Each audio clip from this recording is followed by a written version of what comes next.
अस्सलाम वालेकुम, खुशामदीद, सुबह खैर तमाम देखने वालों को। प्रोग्राम है गुड मॉर्निंग कराची और मैं हूं आपका मेज़बान मोहम्मद यासिर। नाज़रीन, प्रोग्राम में आजकल मौज़ूअ गुफ्तगू मुल्की हालात हैं, मुआशी हालात हैं, सियासी सूरत हाल हैं। इन तमाम मौज़ूआत पर आजकल गुफ्तगू जारी है। और कल होने वाले जो वाक़यात थे उसके ऊपर भी प्रोग्राम में गुफ्तगू रही।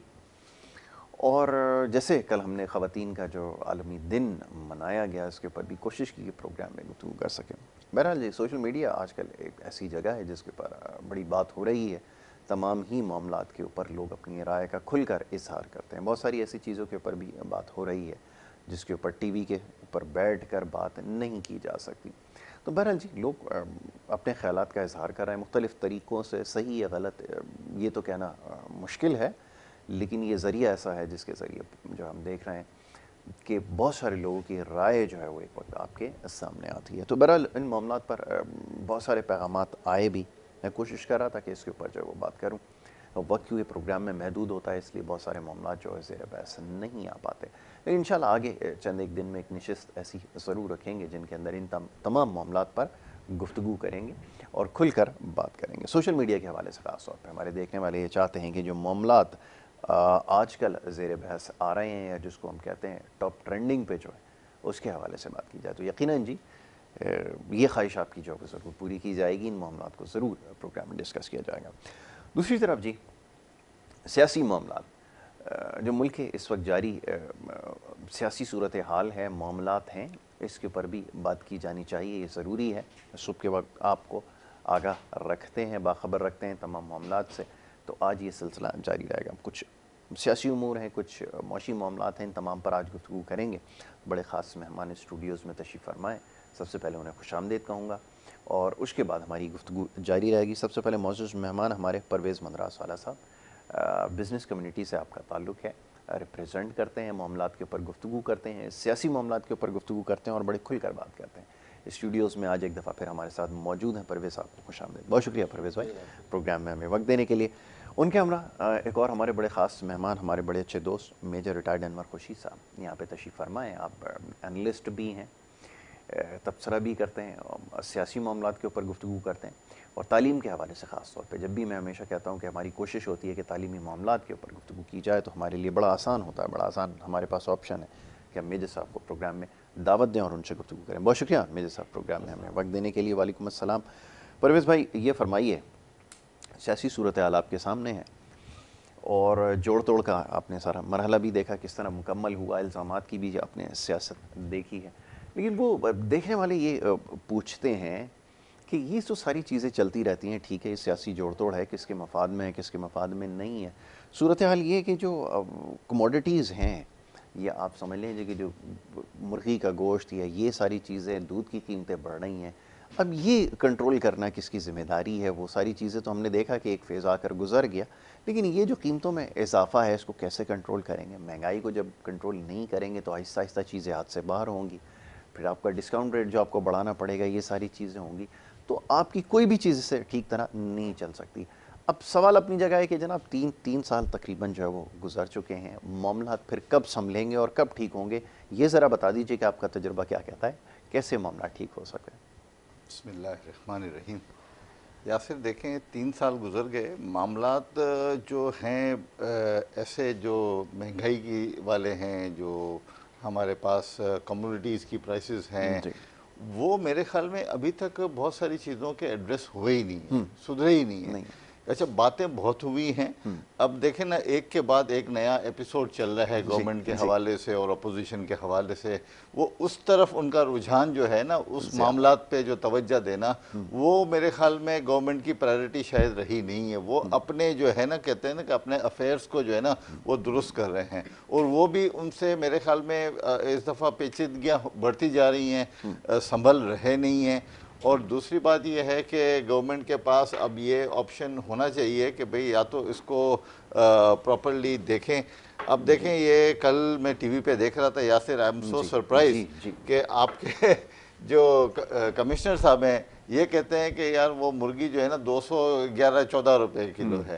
अरे भाई 214 रुपए किलो, वो इतने बड़े उसने बोर्ड लगाया हुआ है 440 रुपए किलो, और तुम वहां जाके उसी बोर्ड के नीचे खड़े होके ये कह रहे हो कि 214 रुपए किलो है। तो यार देखो, बात दरअसल ये होती है कि ये जो गवर्नमेंट टॉप वाले बंदे होते हैं ना, जो ऊपर इस्लामाबाद में बैठे होते हैं, उनकी भी जिम्मेदारी होती है। मगर जब एडमिनिस्ट्रेशन के हवाले कोई चीज़ होती है ना, एडमिनिस्ट्रेशन की जिम्मेदारी होती है कि भाई उसको इम्प्लीमेंट कराएं या उसको फाइंड आउट करें, उसका रूट कॉज देखें कि ये कहाँ से सप्लाई चेन में कहाँ इसकी प्राइस जो है ना डिस्टर्ब हो रही है।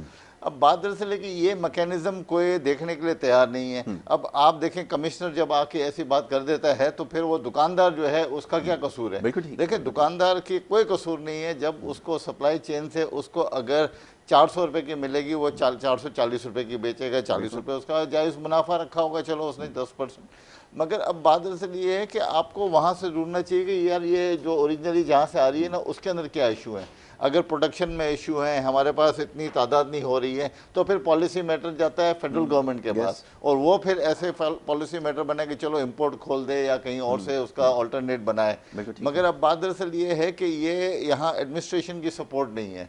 मैं आपको सच बता रहा हूँ, मैं ये नहीं कि मैं किसी एक गवर्नमेंट की तारीफ कर रहा हूँ या दूसरे की, मैं फैक्ट बता रहा हूँ। तो कि ये मसला होता है कि हम भी कोई चीज़ सप्लाई करते हैं तो हमारी कॉस्ट को हम लोग कंट्रोल करते हैं, ताकि हमारी कॉस्ट कंट्रोल होगी तो हम आखिर में सामान मार्केट में बेच सकेंगे और फिर उसको लोग एक्सेप्ट करेंगे। अब यहाँ मजबूरी है लोगों के पास। देखें, गोश्त जो है ना वो गरीब की पहुंच से दूर हो गया है। अब 1200-1300 रुपए किलो की गोश्त अब खाएगा। मुर्गी एक ऐसी चीज़ थी कि जिसके अंदर प्रोटीन है, हर आदमी उसको खा सकता था। अब वो भी जो है ना गरीब की पहुंच से दूर हो गई है।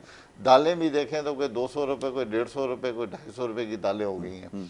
अब ये सारा मामला जो है ना, ये आपने सब चीज़ें एडमिनिस्ट्रेशन के ऊपर डाल दी है कि भाई जो कमिश्नर होगा या वहाँ की एडमिनिस्ट्रेशन होगी ना, वो चीज़ों को करेगी। और भाई गवर्नमेंट का जो वहाँ बैठे हुए ना फेडरल में, उनका सबसे बड़ी जिम्मेदारी आती है कि भाई आप ऐसी पॉलिसी देखें कि भाई ऊपर सप्लाई चेन है ना, वो आगे ज़्यादा प्राइस इंक्रीज ना कर सके। आप ऑल्टरनेट तैयार रखो अपने। ठीक है, आप जब तक, अब देखें इम्पोर्ट का बिल है, इम्पोर्ट का बिल वैसे ही हमारे पास जो है ना डॉलर की वजह से हम परेशान रहते हैं, हमारा डॉलर बढ़ गया है। खैर इस दफ़ा कुछ डॉलर हमारा हुआ है, एडजस्टमेंट हुई है थोड़ी बहुत, मगर बात दरअसल ये कि प्रेशर तो है। अब खुदा करके इन्होंने जो है ना 20 रुपये पेट्रोल पे बढ़ा देते, तो आप सोचिए कि होता क्या हमारा। 20 रुपये पेट्रोल पर लीटर बढ़ जाता ना, तो ये तो आप मुर्गी की बातें कर रहे हैं, वहाँ तो हर चीज़ बढ़ जाती। और जब वो हो जाता तो फिर तो यहाँ तो तूफान आ जाता। तूफान कहते हैं ना कि महंगाई आ जाता, और वो जिनको काबू करना ना तो बहुत मुश्किल था।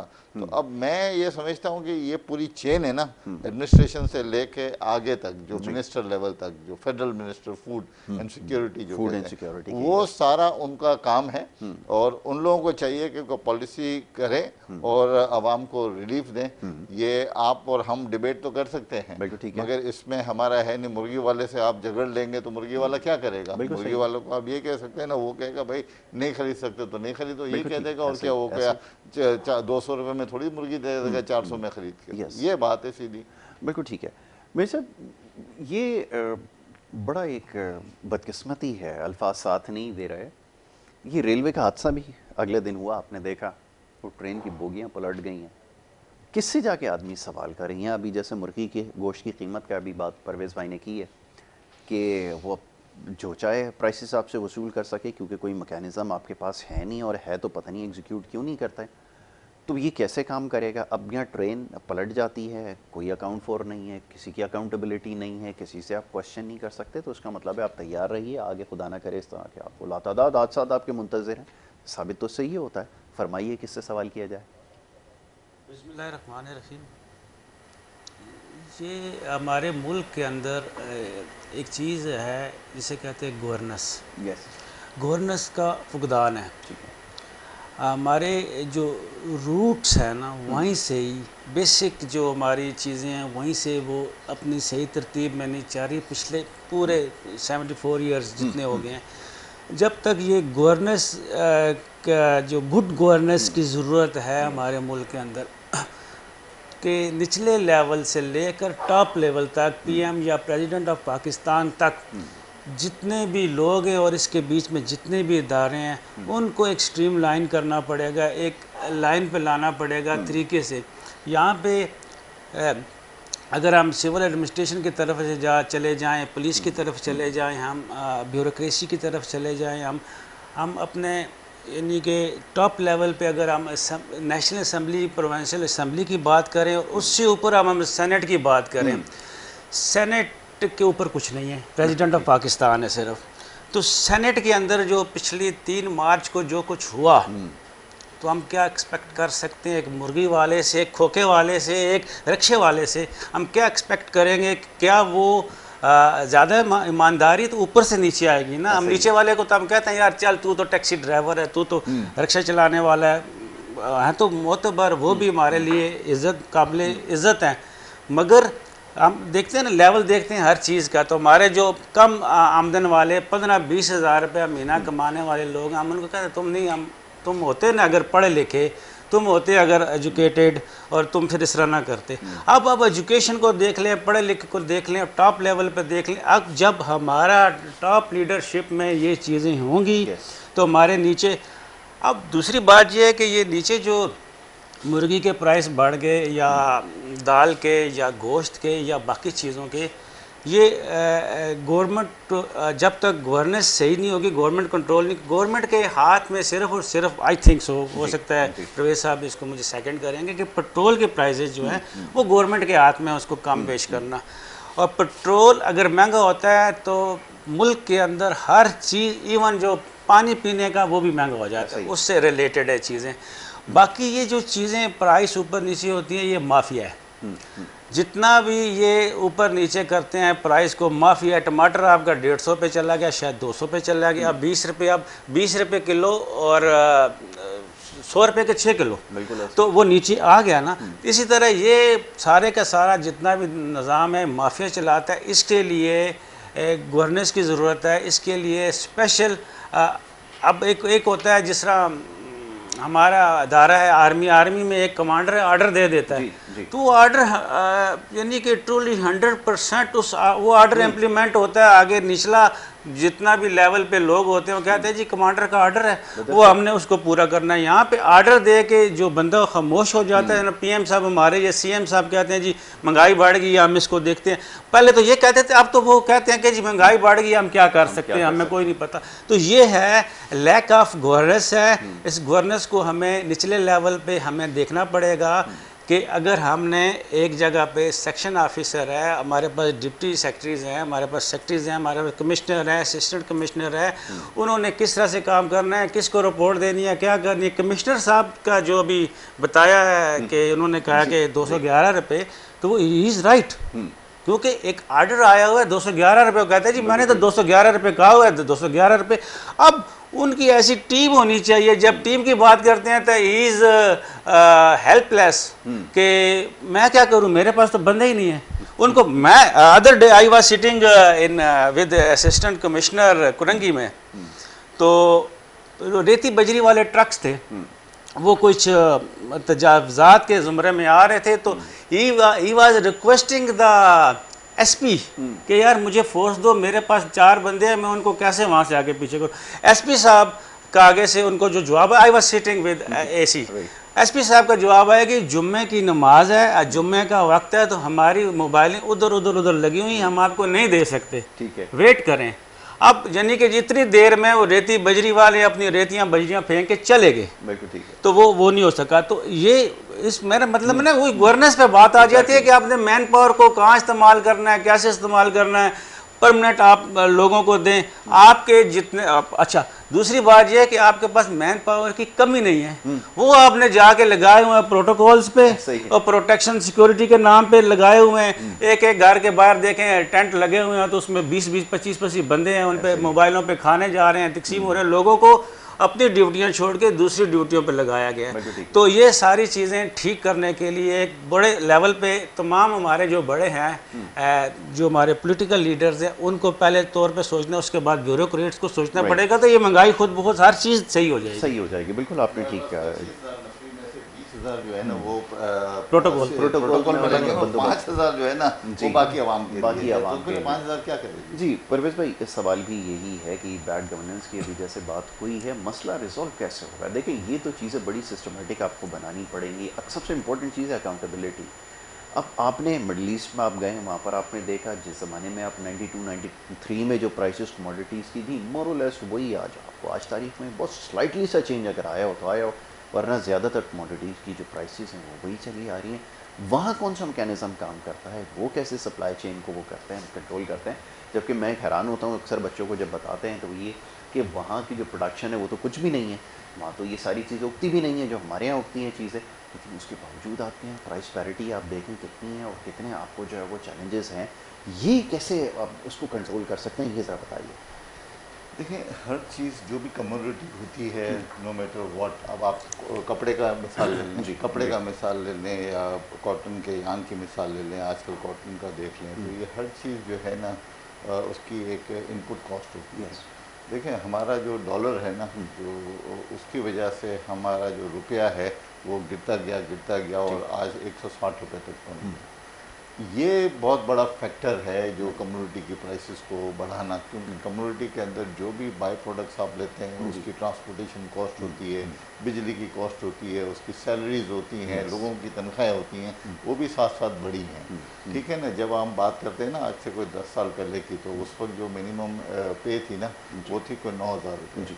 आज मिनिमम पे है ना वो 18,000 रुपये 22,000 रुपये पहुँच गई है। ठीक, तो जब वो डबल हो गया है तो कम्युनिटी प्राइस इनपुट कॉस्ट के हिसाब से वो भी बढ़ जाएगी। फिर पेट्रोल की प्राइसेस देख लें तो देखें ये तो सबसे बड़ा एक बहुत बड़ा फैक्टर है। जो दूसरी कंट्रीज़ में जैसे आप सऊदी अरब में चले जाएं या दुबई में चले जाएं, उनके पास ये चीज़ नहीं होती, क्योंकि वो अपनी एक फैक्टर से जो भी है सामान इंपोर्ट करते हैं, उनकी कॉस्ट जो होती है ना वो मोर और लेस वही जाती है। और फिर उन्होंने अपनी लोकल प्रोडक्शन पे काफ़ी ध्यान दिया। अगर आप दुबई में चले जाए तो दुबई में आपको बहुत ज़्यादा जो है ना आपको वो फार्म्स मिलेंगे, चिकन के वो उगा रहे होंगे, डेयरी फार्म्स मिलेंगे, तो उन्होंने अपनी लोकल प्रोडक्शन को साथ उनको पैरेलल उनको डेवलप किया है ताकि वो जो प्राइस है ना वो कंट्रोल में रहे और लोकल इंडस्ट्री भी जो है ना वो ग्रो करे। अब आप इधर चले जाएं किसी भी सुपरमार्केट में, एक ज़माने में जो है ना आप देखेंगे पाकिस्तानी ऑरेंज जूस कम नज़र आता था और आपको दुबई के जो है ना ब्रांड जो है ना वो 6 ब्रांड वहाँ दुबई में जो नया ब्रांड होता था तो पाकिस्तान के सुपरमार्केट में पहले आता था।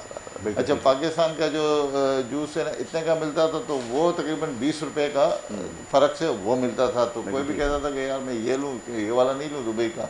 हालांकि पाकिस्तान जो है ना नेस्ले का दाम नहीं लेता चाहता, मगर वो ना पाकिस्तानी सबसे। तो बात दरअसल ये कि हमारे यहाँ जो मेजर साहब कह रहे हैं ना कि हमारे यहाँ वो हमने पिछले सालों के अंदर जो है ना प्लानिंग नहीं की। देखिए हर चीज़ प्लानिंग से चलती है। अच्छा, पहले एक ज़माने में हमारा एडमिनिस्ट्रेशन बहुत ज़्यादा स्ट्रॉन्ग थी, उनके पास हमारी एडमिनिस्ट्रेशन से काफ़ी कंट्रीज़ जो है ना उन्होंने उससे फ़ायदा हासिल किया है और ट्रेनिंग भी की है। हमारी फ़ौज से ट्रेनिंग हासिल करके उन्होंने अपनी फ़ौजें बनाई हैं। हमारी एडमिनिस्ट्रेशन की ट्रेनिंग हासिल करके उन्होंने अपनी ब्यूरोक्रेसी बनाई है। कोरिया की मिसाल ले लें, कोरिया ने क्या किया वो हमसे सीख के गया है। तो बात दरअसल ये कि हमारा मुल्क भी एक बहुत अच्छे तरीके से ग्रोथ कर रहा था, मगर बस हालात ऐसे हो गए कि जो हम आगे जाने के बजाय ना वो इतने पीछे आ गए। जैसे कहते हैं ना आगे हम 10 कदम चलते हैं तो हमारे मुल्क में हो गए हम पीछे 50 कदम नीचे आ गए। अब 50 कदम आप नीचे आ जाएंगे तो होगा क्या? यही होगा कि जो आज हम भुगत रहे हैं। अब ठीक है, अब वो लोग आप कहाँ से लाएंगे? देखें ना वो हीरे जो है ना वो तो अब नीचे 50 कदम नीचे कहीं दब गए हैं। अब वो हीरे निकालना अब तो नामुमकिन है। अब जो ये हो रहा है बाजार गर्म है, वो यही चीज़ें हो रही हैं हर जगह पे। बाजार गर्म है, ये सेनेट का बाजार गर्म है या मुर्गी का बाजार गर्म है, ठीक है ना। तो ये हर चीज़ कम्युनिटी में, तो अब या तो कोई रेडिकल चेंजेस लानी पड़ेंगी और ये एक आसान बात नहीं है। देखें मैं आर्मी की अभी बहुत अच्छी मिसाल दी इन्होंने कि आर्मी में कमांडर होता है, उसको इंस्ट्रक्शन मिल जाती हैं और वो उसको एग्जीक्यूट कर देते। देखिए आर्मी के पास जो है ना एक इनकी एक वो है, समझ लें कि आर्मी का अपना निज़ाम है और विद इन दैट वो अपना कोई भी जो है ना ऑर्डर वो इम्प्लीमेंट करा सकते हैं कि उनका कोई कमर्शियली जो है ना उनका कोई एस्पेक्ट नहीं होता कि वो आगे जो है ना होगा, मासेस सफ़र होंगी। उनका आर्मी का एक अपना डिसिप्लिन है और उस डिसिप्लिन के अंदर जो है ना वो चीज़ों को मैनिपुलेट करते हैं और ऑर्डर्स देते हैं और उसको इम्प्लीमेंट कराने के वो जवान को बोलते हैं भाई आज तेरी ड्यूटी इधर है, जवान वहाँ ड्यूटी पे खड़ा रहेगा, ठीक है ना, क्योंकि एक उनका डिसिप्लिन है। हमारे यहाँ तो जैसे इन्होंने बोला ना कि भाई आधे से ज़्यादा लोग तो जो है ना वीआईपी की सिक्योरिटी में लग गए।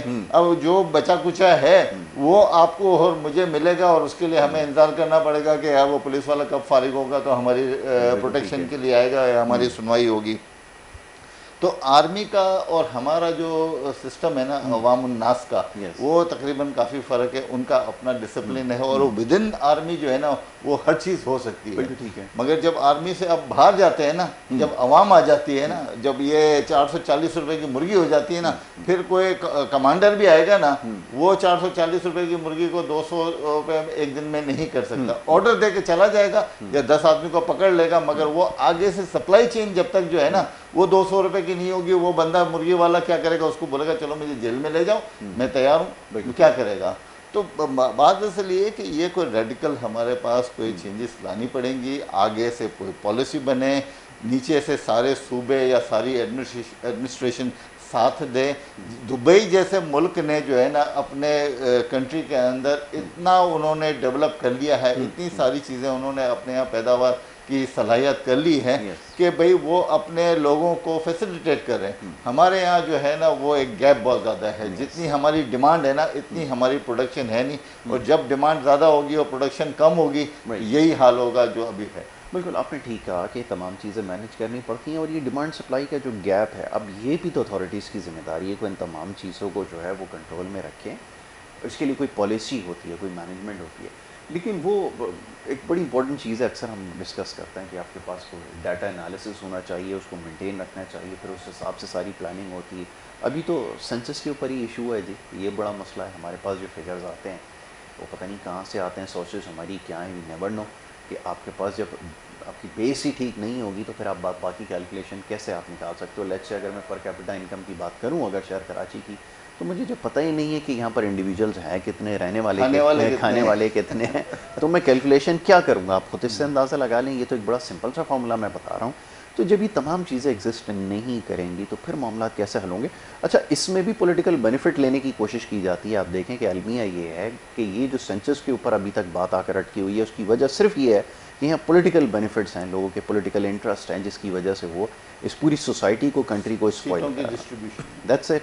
तो जब ये सारे मामलात होंगे तो फिर आप अपने आप को ऑर्गेनाइज कैसे करेंगे। फिर जो रेडिकल चेंज की बात की है, तो इसका मतलब है कि आप किसी और से एक्सपेक्ट करना चाहिए क्या कि वो रेडिकल चेंजेस करे। हालात तो आपको यही इसी तरफ लेकर जा रहे हैं, क्या कहेंगे। अब देखें, कोई बाहर से भी आएगा ना तो वो भी जो है ना उसके पास कोई मैजिक स्टिक नहीं होगी कि ये सारी चीज़ें जो है ना इम्प्लीमेंट करवा दे एक दिन के अंदर या कुछ दिनों के अंदर या एक साल के अंदर। देखें, ये जो पॉलिसीज़ बनती हैं और जो आपको प्लानिंग करनी होती है ना, ये ओवर द ईयर्स होती है। ऐसे ही, ठीक है ना। आपकी एक फैक्ट्री जो है ना एक दिन में नहीं हो जाएगी। आपकी मुर्गी जो है ना आज चूज़ा है कल मुर्गा नहीं बन जाएगा, ठीक है ना, उसका भी एक प्रोसेस होता है। बिल्कुल ठीक है। तो इसी तरह से हमारे जो पॉलिसी बनती है, प्लानिंग बनती है, उसका एक प्रोसेस होता है। अभी यहाँ जो है ना या तो हम ये समझते हैं कि यार जो हमारी जो मुल्क चला रहे हैं या तो उनको नज़र कम आता है या उनको सुनाई कम देता है। ठीक है ना। तो अब बात असल ये कि अभी जिसको नज़र कम आएगा या सुनाई कम देगा तो उसकी तो फिर सलाहियत उतनी ही होगी ना कि जितनी उनको नज़र आता होगा। अब आप बात कर रहे हैं कि देखें डेटा ना, मैं दुबई की बात कर रहा हूँ कि आप दुबई में चले जाएं। मैं अभी आपको ऐप पे बता देता हूँ कि दुबई में कितने लोग जो है ना इस एज के हैं और इस एज के हैं और इस एज के हैं और कहाँ किस इलाके में कितने रहते हैं, वो सारा उनका डेटा बेस जो है ना आपके मोबाइल ऐप पे उन्होंने डाल दिया है। आपको चाहिए आप निकाल लें। तो अगर मैं कारोबार करने दुबई में जाऊंगा ना, मुझे कहीं दुकान खोलनी होगी या मुझे कोई ऑपरेशन करना होगा ना, तो मेरे पास तो डेटा अवेलेबल होगा। आपकी आप ज़मीनों की ट्रेडिंग कर रहे हैं, उसकी ऐप डली हुई है कि आज यहाँ इन्होंने इतनी की ज़मीन इतना बिका है, इतना कारोबार इतना हुआ है, इस ब्रोकर ने इतना कारोबार किया है, इस इलाके में इतने की बिकी है, और टोटल आज का स्कोर जो है ना हमारा बाइंग सेलिंग का इतनी वैल्यू का हुआ है। बिल्कुल ठीक है। तो ये आजकल जो है ना जो सिस्टम हो गए ना, जो कंप्यूटराइज सिस्टम हो गया है, डिजिटल एज में हम लोग हैं। आज अगर हम ये बातें करते हैं ना डेटा की या इंफॉर्मेशन की, तो ऐसा लगता है कि यार पता नहीं हम अभी तक जो है ना स्टोन एज से बाहर नहीं आए। बिल्कुल ठीक है। जैसे मैंने बताया कि 10 कदम आगे जाने के बाद हम 50 कदम पीछे चले गए, तो वो 50 कदम ये है कि हम स्टोन एज में पीछे चले गए। तरक्की जो है ना, देखें तरक्की सिर्फ वो गाड़ियाँ इंपोर्ट करने से उससे तरक्की नज़र नहीं आती है, या बिल्डिंगें बनाने से तरक्की नज़र, तरक्की उस वक्त आती है जब आपके अंदर जो लोग जो है ना, जो पॉपुलेशन हो ना, उनका शऊर बढ़े, उनके स्किल्स बढ़े। अब हम जो है ना एक दूसरे के मुंह से निवाला छीनने में लगे रहते हैं ना, तो अब हमारी जो है ना हम बीइंग ए सिटीजन, हमारी तो सारी मॉरल्स ही डाउन हो गए। एक दूसरे के मुंह से निवाला छीनने के चक्कर में जो है ना हमारे सारे मॉरल्स खत्म हो गए। उस कंडीशन में हम क्या किसी को फायदा पहुंचाएंगे? हम क्या किसी से एक्सपेक्ट करेंगे कि एक दुकानदार हमें फायदा पहुंचाएगा? वो सब अपने अपने बेचारे अपने अपने उसमें लगे हुए हैं, क्योंकि सबके मॉरल करे हुए हैं, सबको अपने अपने एंड्स को मीट करना है। तो ये प्लानिंग जो है ना, ये एक दिन का बात नहीं है। अगर इनको करनी है तो महबूबुल हक ने जो है ना एक ज़माने में जो है ना वो 5-5 साल की 3 दफ़ा उन्होंने प्लानिंग करके इकोनॉमिक प्लानिंग की थी। अब भाई वो पुराने ही जो है ना डॉक्यूमेंट्स उठा लो, ठीक है, पुराने डॉक्यूमेंट्स में से जो अच्छी बातें हैं ना वो लेके कम से कम उसको, you don't need to reinvent the wheel. पहले भी हमने एक दफ़ा बात की थी आपके शो में कि भाई हमें ये कोई रेप्लिकेट करने की है कि भाई यहीं से आप लेके चलो, किसी ना किसी जगह से तो आप स्टार्ट करो। डिजिटल एज में, कंप्यूटर के ज़माने में, आज हम कहते हैं कि हमारे पास नहीं है, नादरा के पास तकरीबन सारे अब तो सिटीजन का सबका डेटा मौजूद है। आप वो शेयर करें, लोगों को फैसिलिटेट करें। अब जो है ना देखें, एक चीज़ की हद होती है, अब हद से हम ज़्यादा आगे निकल गए। बिल्कुल आपने ठीक है, मेरे साथ बात तो दुरुस्त है कि जनाब आपके पास तमाम चीज़ें मौजूद हैं, और आजकल क्योंकि टेक्नोलॉजी का दौर है, कहने और सुनने की हद तक तो बात यहाँ पर ठीक लगती है, लेकिन वो इम्प्लीमेंट नहीं हो पा रही। सरकारी इदारों का ही हाल ये है कि जिधर आपने अंगूठा लगाने वाली मशीन जब आपने इंट्रोड्यूस कराई ना, तो आपको लग पता गया कि यहाँ तो 80% लोग जो हैं वो टाइम पे ही नहीं आते, और 20% लोग बचे कुछ हैं, उनमें से भी कुछ आए कुछ नहीं आए, और बाकी अल्लाह खैर सल्लाह। ये आपके यहाँ सूरत हाल है, तो आप तो तैयार नहीं है अपने आप को चेंज करने के लिए, तो फिर मामला कैसे हल होगा ये तो बताएं। बात फिर वहीं पे ही आ जाती है, गवर्नेंस पे ही आ जाती है बात कि प्लानिंग के काबिल भी हैं ये लोग। प्लानिंग कर सकते हैं, ऑर्गेनाइज कैसे होंगे ये समझ, प्लानिंग भी कर सकते हैं, यानी कि ये वो चूहों वाली जो है ना वो मीटिंग है, और आखिर में जाके कि बिल्ली के गले में घंटी कौन बांधेगा, वो वाली बात है। तो उसमें ये है कि जब 2018 के इलेक्शंस हुए थे ना, उससे पहले जो 3-4 साल थे जी, और स्पेशली वो जो पीटीआई का धरना था, और उसके बाद के साल तमाम पाकिस्तान की 22 करोड़ या 25 करोड़ जो आबादी है, इन तमाम लोगों की नज़रें थी इमरान खान के ऊपर कि इमरान खान साहब आएंगे और इन चीज़ों को चेंज कर लेंगे, क्योंकि everything was at its worst condition. हर चीज़ जहाँ से उठाए ना, चंद 1-2-4 इदारों के अलावा तमाम चीज़ें बिगड़ी हुई थी। तो हर एक की नज़र लगी हुई थी कि जी इमरान खान साहब आएंगे और वो करेंगे। पीटीआई की बात नहीं हो रही, सिर्फ इमरान खान एक इंडिविजुअल की बात हो रही है। तो जैसे भी वो आ गए, जो उनको सिलेक्टेड कहते हैं वो भी सही कहते हैं, जो उनको इलेक्टेड कहते हैं वो भी सही कहते हैं, जो उसको अच्छा कहते हैं वो भी सही कहते हैं, जो बुरा कहते हैं वो भी सही कहते हैं, वो अपनी जगह पे वो अब आ गए। अब अगला काम ये होता है कि कोई भी इदारा वो क्यों ना एक धाबा हो, धाबे पे एक मालिक बैठ जाए गला लेके जिसमें उसने पैसे डालने हैं, तो उसके पास एक चाय बनाने वाला, चाय बेचने आगे सर्व करने वाला, टेबल साफ करने वाला भी बंदा ना हो तो उसका दावा नहीं चलेगा। सही है। तो इनके पास टीम जो थी ना, वो टीम, अच्छा टीम कमज़ोर भी नहीं थी, मगर टीम जो थी ना वो एक अपनी खुद की टीम नहीं थी, वो दाएं बाएं से लोग लाए हुए थे। तो वो दाएं बाएं के लोग जो थे वो मिल के काम नहीं कर रहे थे, या करना नहीं चाहते थे, या उनके अंदर वो चीज़ नहीं, अभी भी नहीं है कि वो इस तरह से मिल के एक काम करेंगे टीम लेवल पे। एक तो ये बात होगी। दूसरी बात ये होगी कि एक पूरा एक दिन होता है जिसमें 24 घंटे होते हैं, जिसमें 8 घंटे काम करना होता है। चलें, आप जब टॉप लेवल पे चले जाते हैं ना, बड़े अफसरान या बड़े लीडर जो होते हैं वो तकरीबन 20 घंटे 18 घंटे इससे ज़्यादा काम उनको करना पड़ता है, करते हैं, वो करते भी हैं। अब उस 18 घंटे या 16 घंटे जो उसको मिले हैं काम करने के, उस काम करने के उसको बार बार उसके आगे से फाइल हटा दी जाए, उसके आगे से वो कदर हर्डल्स जिसको पंजाबी ज़बान में कहते हैं रोड़े अटकाना। जब वो रोड़े अटकाना हर्डल्स उनके सामने लाए जाएंगे जो अपोजिशन कर रही है पिछले 2 साल 2.5 साल से, तो वो काम उनका नहीं हो रहा। अब काम ये होना ये चाहिए कि अपोजिशन को ये कहना चाहिए ओके आप जैसे मर्जी आ गए, जो मर्जी हम आपके साथ हैं, आपने मुल्क को सही करना है। अपोजिशन की नज़रें गवर्नमेंट की बजाय गवर्नेंस पे आ जाएं, गवर्नमेंट की नजरें अपोजिशन की बजाय मैं चोरों को पकड़ूंगा लाऊंगा छोड़ दे, उसकी भी सारी की सारी फोकस सारे का सारा गवर्नेंस पे आ जाए। और अब अवाम पे जब इन दोनों का फोकस आ जाएगा ना, पीडीएम का और गवर्नर का पीटीआई की जो इत्तेहाद है सारा उसका, इन सारे के सारे जो पॉलिटिशियंस और लीडर्स हमारे 1000 के करीब हैं, नेशनल असम्बली, सेनेट और प्रोविंशियल असम्बली, इनका सबकी सोच अगर अवाम पे 22 करोड़ पे आ गई ना तो ये सब सही हो जाएगा। अब उसके लिए तो आपको पॉलिटिकल मैच्योर होना पड़ेगा, वाइस होना पड़ेगा, और फिर बहुत सारी और चीज़ें आ जाती हैं। अब मैं वो बात करूँगा तो लोग शायद बुरा मान जाएंगे। आपको मुल्क के मफाद में भी सोचना पड़ेगा और अपने से ज़्यादा सोचना पड़ेगा, तब जाकर ये सारे मसाइल हल होंगे। ना पॉलिटिकल मैच्योरिटी है, ना एजुकेशन है, ना इनकी अब तरबियत सही है, कहने दीजिए, ना इनके पास कोई विज़न है, ना एजेंडा है, ना प्लानिंग है। तो सिर्फ आए एक मकसद के लिए यहाँ पर जाकर ब्रॉड फैमिली को सेटल किया हुआ है। 80% से ज़्यादा लोगों को आप उठाकर देख लें, तो पासपोर्ट चेक करवा लें, आपको लग पता जाएगा कितने लोग हैं। तो इनका क्या इंटरेस्ट है जो ये सारी चीज़ें ठीक करेंगे? तो फिर हमारी आवाम अगर इनसे उम्मीदें लगा कर बैठी है तो आवाम की बेवकूफ़ी है, क्योंकि एक भी चीज़ जिसका मैंने तस्करा किया वो एग्जिस्ट नहीं करती। अगर विजनरी होते, अगर फार साइटेड लोग होते, मुल्क की बेटरमेंट का अगर सोचने वाले होते, एजुकेटेड होते, पॉलिसी मेकर होते, कोई अगर एक भी स्किल उनके अंदर होता तो काम बन जाता। यहाँ तो कोई भी चीज़, बड़ी माजरत के साथ मुझे माफ़ कीजिएगा, कोई भी चीज़ नहीं है, एग्जिस्ट ही नहीं करती। तो फिर मामला कैसा हल होगा ये तो बताएं। अब मसलन के अभी हमारा एक ट्रेंड बन चुका है, हमारे असम्बलीज़ के अंदर हमारे पॉलिटिकल लीडर्स का एक ट्रेंड बन चुका है कि जो गवर्नमेंट होगी, मैं सिर्फ पीटीआई की गवर्नमेंट की बात नहीं कि पिछली गवर्नमेंट्स की भी बात कर रहा हूँ, जो गवर्नमेंट होगी अपोजिशन कहेगी वो गलत है।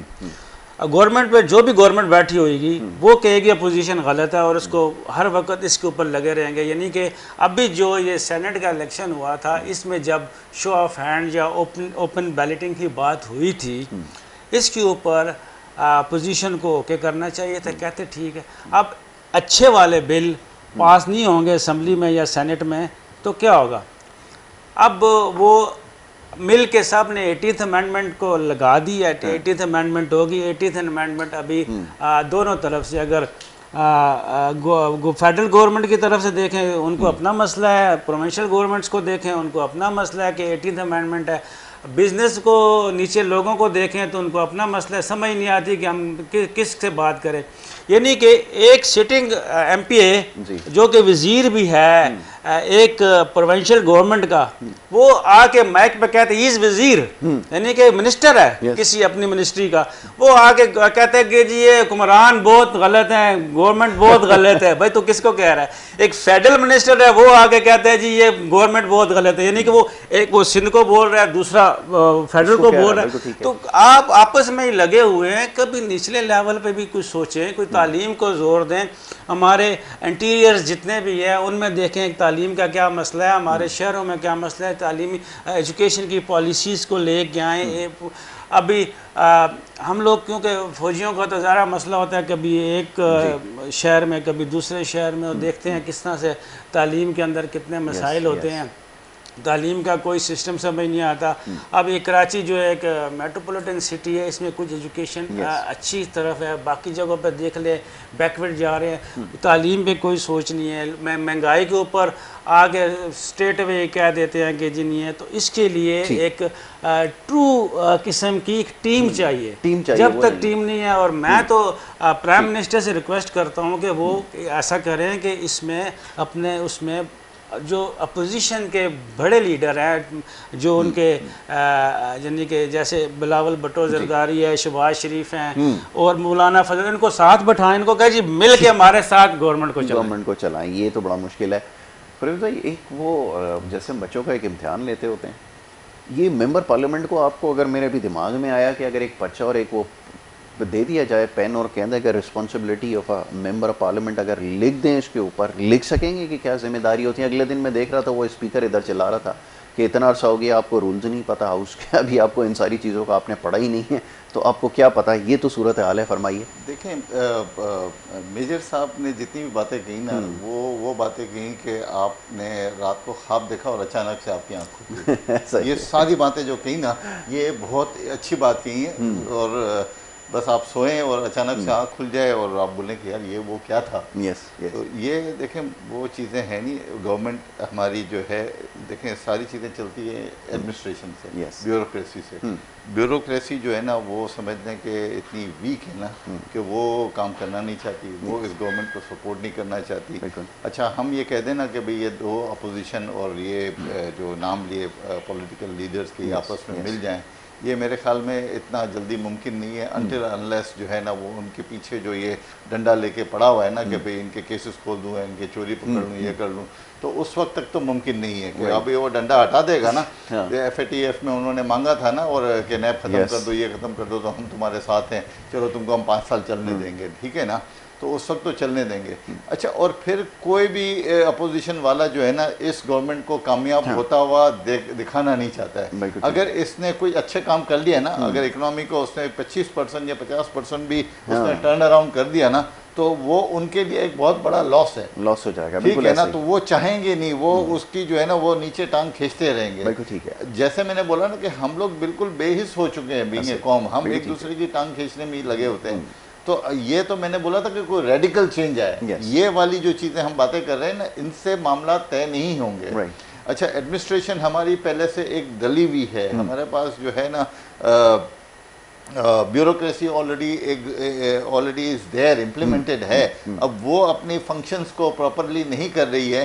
अच्छा, और जो दूसरे मिनिस्टर आए, वो मिनिस्टर भी ठीक है, वो आए, मगर उनकी जो कैपेबिलिटी है या कैपेसिटी है ना, उससे कोई बाहर उनका विजन चला गया है। वो भी ऐसी कर रहे हैं कि जैसे फैंटेसी वर्ल्ड की बातें कर रहे हैं। बाज़ औक़ात कि भाई ये हो जाएगा तो ये हो जाएगा, ये हो जाएगा तो ये हो जाएगा। भाई थोड़ा नीचे आके देखो यार, आंखों से आंखों लेवल में आके देखो, फिर आपको पता चलेगा। अब आप देखें कि भाई एक हमारे इंटीरियर मिनिस्टर थे, सेनेटर भी हैं, उनको जो है ना वो कुल हु अल्लाह पढ़ने नहीं आता। तो बात ऐसी है कि देखें उनकी, आप उनसे क्या मैच है। वो भाई मिनिस्टर है, उनको सलाम करें और अपना काम निकालें और आगे बढ़ें, ठीक है ना। उनको कोई चैलेंज कर सकता है। देखें वो हम कहते हैं ना कि भाई अल्लाह मियाँ ने हमें अशरफुल मखलूकात बनाया, उनको जो है ना अशराफिया बनाया है। ऐसा ही है, बिल्कुल। तो अशराफिया से आप क्या क्लेम कर सकते हैं? एग्जैक्टली, नहीं एक्सपेक्ट कर सकते। परवेज़ भाई, यहाँ पर क्योंकि हमारा जो सेगमेंट है उसका ख़त्म हो गया है और गुफ्तगू ऐसी है कि इसके ऊपर मज़ीद बात की जा सकती है, वक्त की कमी आड़े आई है। मेरे रिटायर्ड खुर्शीद अनवर साहब, thank you so very much, बहुत शुक्रिया। परवेज़ मंदरास वाला साहब, आपका बहुत शुक्रिया, प्रोग्राम में आपने वक्त दिया और हमारे साथ यहाँ पर बात की। तो जनाब ये सिलसिला जारी रहेगा, एक ब्रेक के लिए कहा जा रहा है, ब्रेक लेंगे, ब्रेक के बाद जब वापस आएंगे तो मज़ीद कुछ मामला हैं जिसके ऊपर गुफ्तगू करेंगे। आप देखते रहें गुड मॉर्निंग कराची।